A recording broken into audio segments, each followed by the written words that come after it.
इथं मी मटकी भेळचं सगळं साहित्य रेडी केलेलं आहे। चला आता मटकी भेळ रेडी करूया।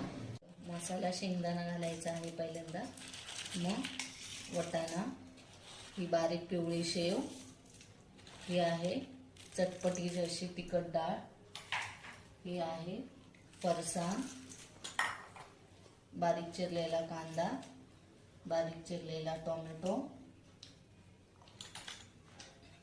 ही आहे लाल सुकी मिरची पेस्ट केलेली आहे, थोडंसं हिरवी मिरची वाटलेली ती।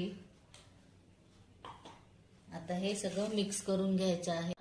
ही हळद आणि मीठ घालून शिजवलेली मटकी आहे, ही मटकी घालायची आहे।